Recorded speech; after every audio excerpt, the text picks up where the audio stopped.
All right, welcome everybody. My name is Gergely Csatari, and I'm working for Nokia. And this presentation is about boosting innovation at the edge of the network with OpenStack-based small cell MEC hosts. Pretty title. Some disclaimers. First of all, the presentation itself was not created only by me. I created the presentation with Pekka Kurre from my company, who is working on MEC. Other disclaimer is that I myself am not working on MEC, and I have, let's say, a limited knowledge of it. But I hope you will not ask too hard questions. Let's see. OK, let's start the fun part. Let's define what is edge computing. And for this, I decided not to use my own definition or not use any definition what we have inside the company. But I used the definition from the OpenStack Edge white paper. You can download it from openstack.org/edge. It's a quite good summary of what the industry thinks about edge computing. But still, let's highlight some properties of edge computing. So edge computing is something which provides you a consistent operating paradigm among several cloud instances in a massively distributed environment where some of the locations where you have to run a cloud instance is extreme local. And you have to do this in a way that there are constraints for hardware, size of the hardware, power budget. There are constraints on networking, and the whole system should still work besides these constraints. So this is the edge computing definition, which is defined by the white paper. I decided to stick to this because, let's say, this is something that's already agreed, and I think it's a pretty good summary of what we are talking about. Why do we do edge computing? Let's just list some use cases. I'm pretty sure that you already heard some use cases before, but for the sake of completeness, I put some of the use cases to this presentation. So one use case is when there is a need for handle large amount of data locally, like an industrial environment in robotics.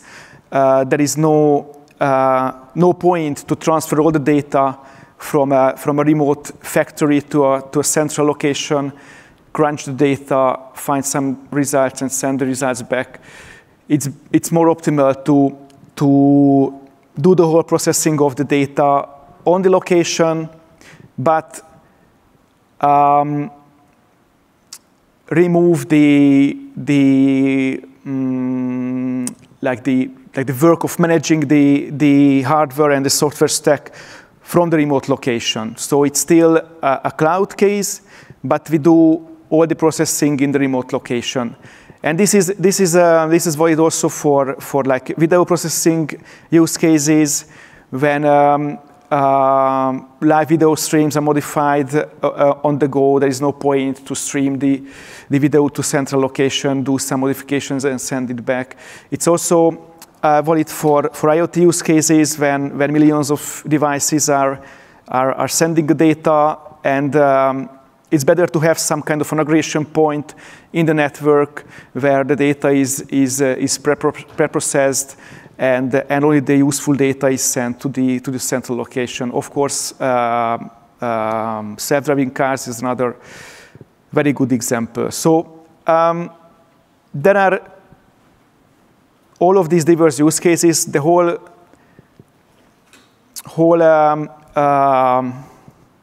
concept of edge computing is coming from this, so we should push out the computing power towards the edge of the network, close to the users, either for latency reasons or bandwidth reasons or for security reasons.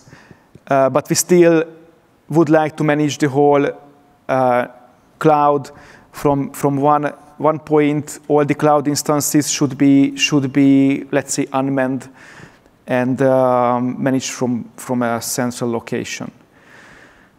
Let's talk a bit about the different deployment sizes, deployment types. So still in the edge computing infrastructure, we will have a centralized data center. We will have big data centers with lots of servers.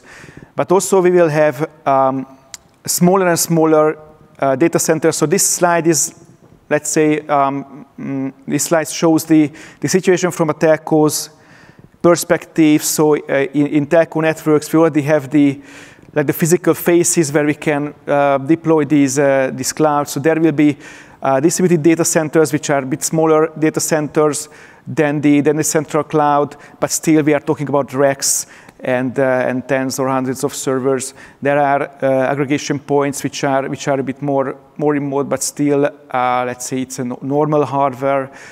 And there are these access cases, which are the antennas, for example, where we have smaller deployments. And one extreme are the CPE case, so the leaf of the edge is inside the customer's flat, and there is a device where workload is managed by the edge. I have some numbers here. I don't want to read it out, let's say, because it's not really interesting. I would like to just highlight two numbers from these. The frequency of manned maintenance and the number of instances. Of course, all of these numbers are assumptions. I got these numbers from the OpenStack Foundation's Edge Computing Working Group. So for the centralized data center, the assumption is that there is one maintenance per day. We have like people there working there. We have 1 to 5 instances. If we go to the other extreme, the CPE case, there we don't want to have maintenance. So it's less than 1 maintenance per year. So if we have the device in the customer's flat, we don't want to ask the customers to bring back the device or do some maintenance there.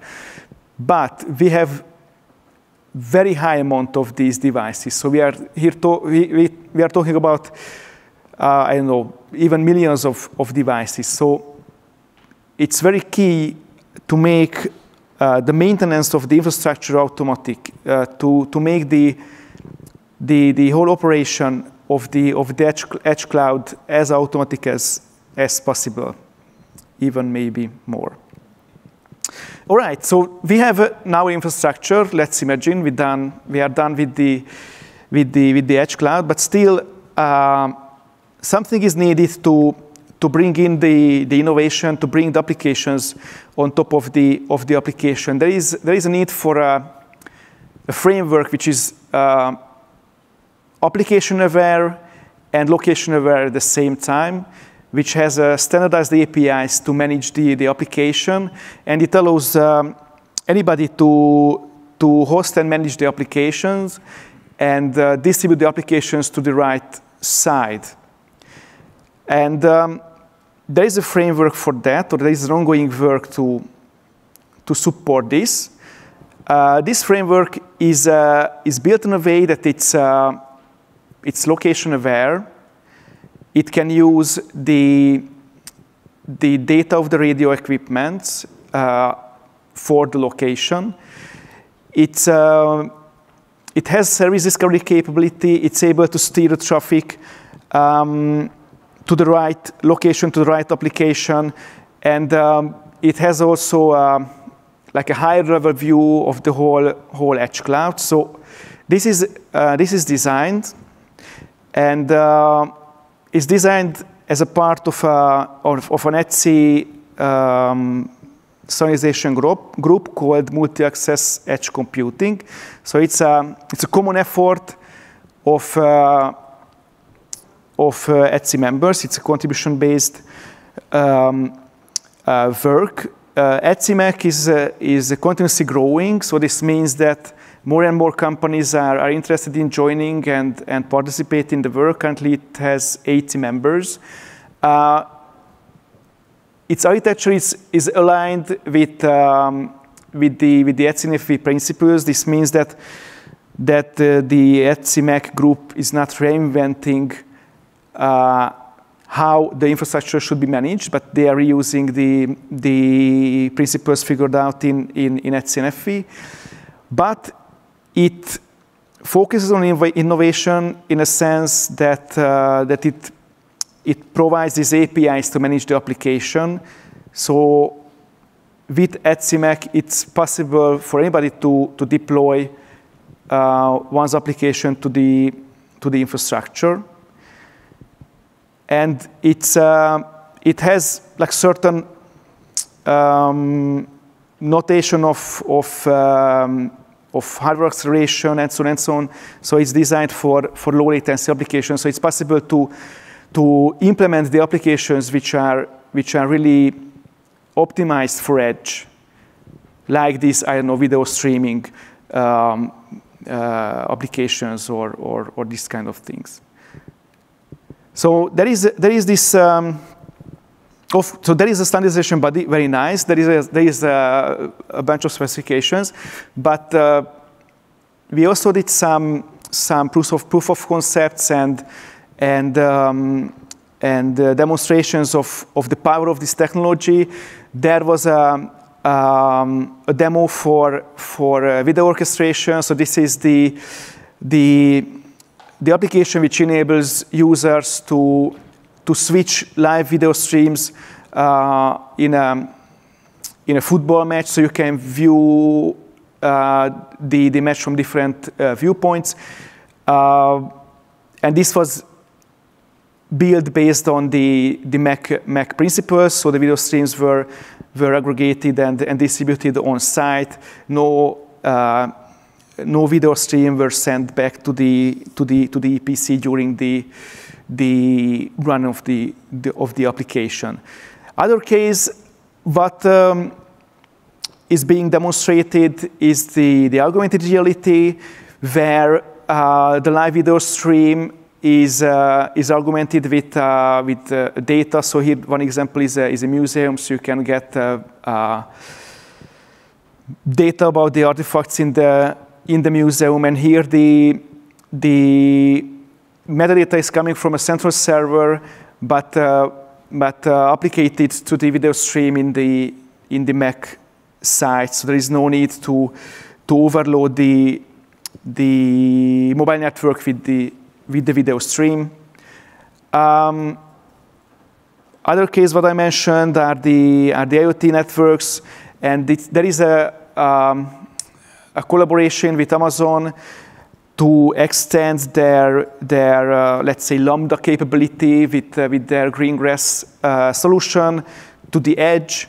So it's possible to run your Lambda functions in a specific location and process the data which is related to that location using mobile edge computing as a basis and Greengrass on top. And of course, we have a case where we demonstrate the connected cars. This is a public showcase in a real autobahn in Germany. It's a deployment of a MEC system, and there are like special cars which are capable to use the applications on top of that. So we have working demos of this. So it's getting close to being reality, and the big benefit of this is anybody can add applications on top of the operators' networks. So the operators' networks are not closed anymore, but it's open for innovations, and it's because of the standardized APIs. These APIs are like the API definitions are accessible from the ETSI servers in OpenAPI format, so anybody can see how to interact with these systems and build management applications for the apps. So it's coming.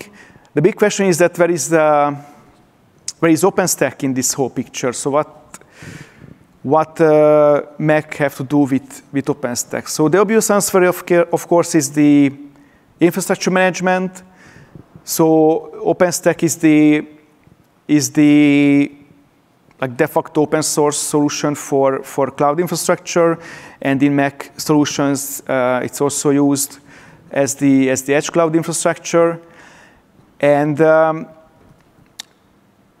are ongoing discussions how to solve the management of the things what we call cloud metadata, so all the data which is needed to remotely manage another cloud. And OpenStack would be a good platform to start to build this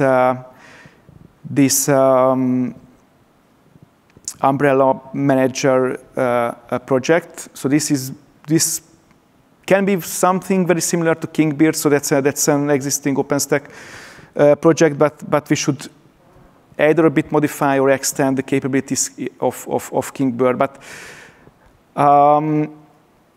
the bottom line is that, like, for the infrastructure, OpenStack is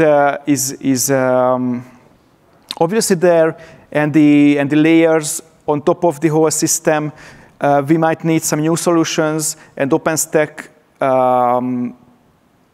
Flora has some good projects which are a good starting point to build this management system for managing the distributed clouds. All right, that was what I wanted to say. Are there any questions? Just in time. All right. If no questions, then thank you. Have a nice day.